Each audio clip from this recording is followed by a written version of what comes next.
Hello everyone, আশা করি আপনারা সকলে ভালো আছেন। আজকে আমি যেই মুভিটা নিয়ে এক্সপ্লেন করব সেই মুভিটা 2006 সালে মুক্তি পাওয়া একটা রোমান্টিক লাভ স্টোরি মুভি। যেই সিনেমাতে অভিনয় করেছিলেন জিৎ এবং তার পাশে ছিল স্বস্তিকা মুখার্জি, রজতাভ দত্ত ও আরও অনেকে। এই সিনেমাটার গল্প অনেকটা ডিফারেন্ট। আপনারা যদি গল্পটা মন দিয়ে শোনেন হয়তো আপনাদের চোখে জলও আসতে পারে।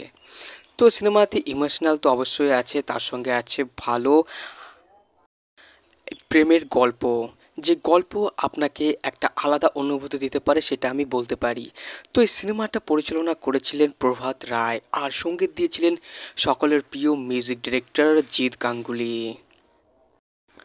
নিকিতা আর্ট মুভিজ নিবেদিত, নরেশ জৈন কুমার প্রযোজিত। প্রিয়তমা। তো সিনেমা মানে শুধু এন্টারটেনমেন্ট নয়, সিনেমা মানে কিন্তু একটা শিক্ষণীয় ব্যাপার। তো আপনি যদি এই গল্পটা শোনেন তাহলে আপনি কিছু শিক্ষাও পেতে পারেন। তাছাড়া প্রতিটা মুভিতে শিক্ষণীয় ব্যাপার অবশ্যই থাকে। এক সময় জিৎ ও স্বস্তিকা জুটি খুবই কিন্তু জনপ্রিয় হয়ে উঠেছিল প্রতিটা দর্শকের মনে।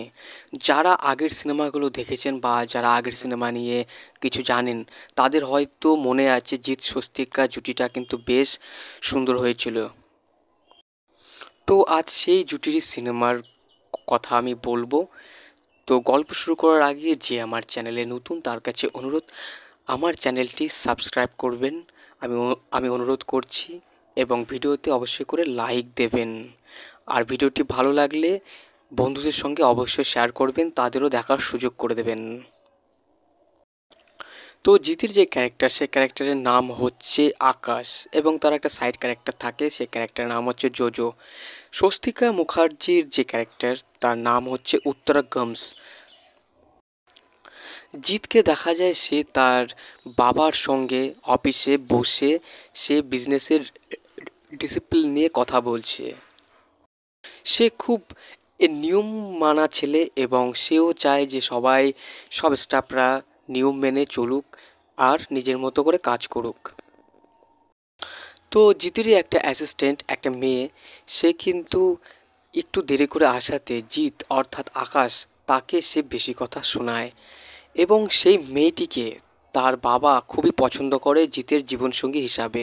কিন্তু জিৎ সেই মেয়েটাকে সম্পূর্ণ অ্যাভয়েড করতে থাকে। তার কারণ সে বিয়ে করা অথবা সেই মেয়ের সঙ্গে সেইভাবে চলা তার একদমই পছন্দ নয়। তো জিৎ হচ্ছে একটা বিজনেসম্যান। তো জিতের একটা ব্যবসার জন্য তাকে বিদেশ যেতে হবে। তো তার সঙ্গে সেই মেয়েটি যাকে তার বাবা পছন্দ করেছিল তাকে কিন্তু সে সঙ্গে করে নিয়ে যেতে চায়। তো এয়ারপোর্টে মেয়েটি দাঁড়িয়ে থাকে এবং জিৎ কখন যে এসে বসে আছে সেটা কিন্তু মেয়েটা জানে না। দিয়ে মেয়েটিকে সে তার ডিসিপ্লিনের কথা বলে, তো তারা বিদেশে চলে যায় এবং তারা তাদের মতো কাজ করে। দিয়ে সেখানে সেই অ্যাসিস্ট্যান্ট মেয়েটি সে কিন্তু একজনের কথা শোনে এবং জিৎকে সে বলে যে কে। দিয়ে জিৎ কিন্তু সেটা বলে না, বলে সেটা তার পার্সোনাল ম্যাটার, পার্সোনাল ব্যাপার। হঠাৎ করে শোনা যায় যে জিতের মায়ের শরীর খারাপ, লাবণী সরকার। তো সেই মেয়েটি জিতের অ্যাসিস্ট্যান্ট সে কিন্তু চলে আসে এবং তার মাকে দেখাশোনা করতে থাকে। তো সেই মেয়েটি একটা খাতা পায়, সে খাতায় সে জোজো নাম দেখতে পায়। দিয়ে সেখানে তার বাবা উপস্থিত হয় এবং তার বাবাকে বলে সেই মেয়েটি জোজোকে। দিয়ে সেই বাবা সে বলে যে জোজো আসলেই আকাশ, কিন্তু এখন তাকে কেউ জোজো বলে ডাকে না। দিয়ে সেই মেয়েটি আর একটা নাম খুঁজে পায়, উত্তরা গমস। তো সেই মেয়েটি তার বাবাকে তার কথা বলে, দিয়ে বলে জিতের কিছু আগের কাহিনী। তো কাহিনীতে দেখা যায় জিৎ তার বিজনেস বাড়ানোর জন্য সে কিন্তু সবসময় সতর্ক থাকে এবং এগিয়ে চলতে থাকে। তো জিৎ তার একটা কাছের লোককে নিয়ে সে যেতে থাকে আর দেখে রাস্তার পাশে একটা পুরনো বড় বাড়ি। তো সেখানে সে চিন্তা করে কোনো টপিং মল কিছু একটা বানাবে। তো সেই বাড়ির মালিকের সঙ্গে তার ওই লোককে কথা বলতে বলা হয়। তো কথা বলে জানা যায় যে সেই বাড়ির উপরে একটা ভাড়াটে থাকে এবং তারা অ্যাডভান্স বুকিং করে আছে। দিয়ে সেই মেয়েটির সঙ্গে সেই জিতের একটা লোক সে কিন্তু দেখা করতে চায় আর মেয়েটি কোনো ছোটোখাটো অ্যাক্টিং ট্যাক্টিং করে। তো সে মেয়েটি কিন্তু সহজে বাড়ি ছাড়তে রাজি হয় না এবং সেই লোক অর্থাৎ জিতের লোক চায় সে যেন বাড়িটা ছেড়ে দেয় আর তার লোক অর্থাৎ জিত সে যেন ওখানে কিছু করতে পারে। তো উত্তরা গমসের সঙ্গে জিতের অর্থাৎ আকাশের লোক দেখা করতে এসছিল। দিয়ে কিছু লোক মনে করে যে আকাশের সঙ্গে তার একটা গভীর সম্পর্ক রয়েছে। আর সেই উত্তরা গমসও সে কিন্তু নিজেকে বড় দেখানোর জন্য সবার কাছে সে দাম পাওয়ার জন্য আকাশের সঙ্গে তার এমন কিছু বলে যে সবাই সেটা বিশ্বাস করে। অন্যদিকে খবরের কাগজে একটা নিউজ ছাপা হয় উত্তরা গোমস ও আকাশের ব্যাপারে। দিয়ে তার বাবা মা অর্থাৎ জিতের বাবা মা ভাবে যে এই মেয়েটার সঙ্গে আকাশের কোনো সম্পর্ক আছে। অন্যদিকে আকাশও ব্যাপারটা দেখে সে অন্যরকম অনুভব করতে থাকে। তখন আকাশ সে কিন্তু ওই উত্তরা গোমস অর্থাৎ স্বস্তিকা মুখার্জির সঙ্গে সে ফোনে কথা বলে। দিয়ে সে স্বস্তিকা মুখার্জি অর্থাৎ উত্তরা গোমস সে কিন্তু মনে করে যে এটা অন্য কোনো লোকই হবে, আকাশ নয়। দিয়ে আকাশ সে কিন্তু জোজো শেষে সে তার সঙ্গে দেখা করার চেষ্টা করে। অবশ্য সে দেখাও করে, দিয়ে তার সঙ্গে তার একটা আলাদা সম্পর্ক গড়ে ওঠে। আর সেই সম্পর্ক থেকে তারা কিন্তু একে অপরের কাছে চলে আসতে থাকে। সেই জিত অর্থাৎ আকাশ সে কিন্তু উত্তরা গোমসকে সেই মেয়েটাকে কিন্তু মনে মনে ভালোবাসতে শুরু করে। তো অন্যদিকে উত্তরা গোমস স্বস্তিকা মুখার্জি সেও কিন্তু তাকে ভালোবাসে, সেটা সে বুঝিয়ে দেয়। দিয়ে উত্তরা গোমস সে কিন্তু জিতকে নিয়ে অর্থাৎ জোজোকে নিয়ে সে কিন্তু চলে যায় তার মায়ের কাছে তাকে দেখানোর জন্য।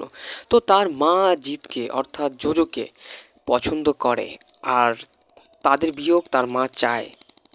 কিন্তু অন্যদিকে আকাশের মা বাবাও কিন্তু বসে আছে অর্থাৎ জোজোর মা বাবাও কিন্তু বসে আছে সেই মেয়েটাকে দেখবে বলে।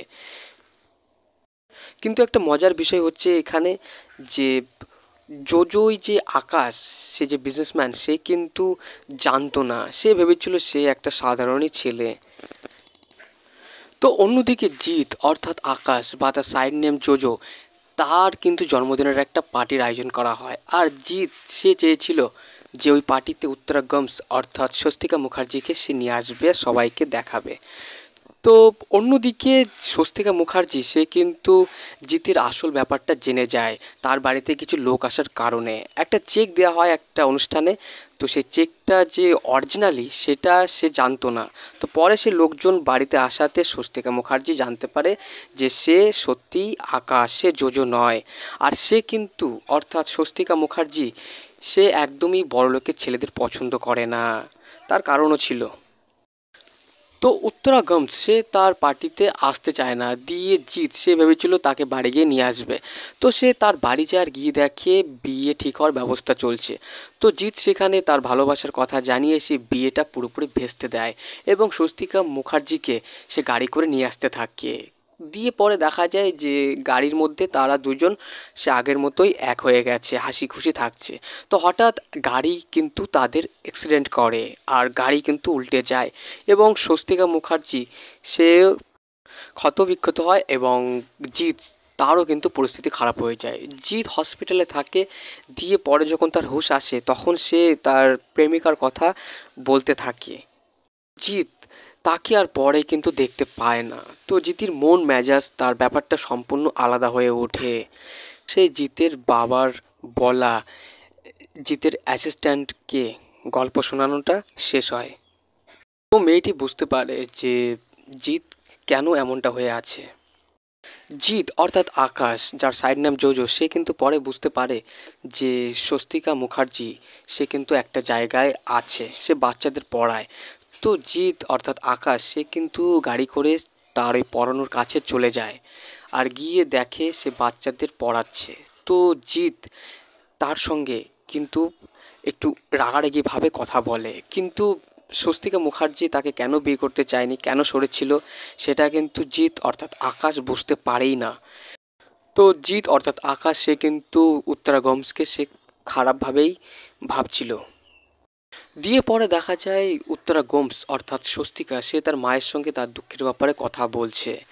আর তখন সেটাও বোঝা যায় যে তার ওই অ্যাক্সিডেন্টে তার একটা পা কেটে বাদ হয়ে যায়।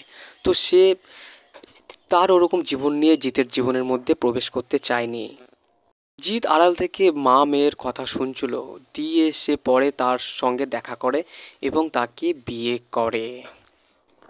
তো এই মুভিটি পরিচালনা করেছিলেন প্রভাত রায়, আর এই সিনেমাতে সঙ্গীত দিয়েছিলেন জিৎ গাঙ্গুলি। সিনেমার গল্প, সিনেমার সঙ্গীত সবই ছিল সুন্দর।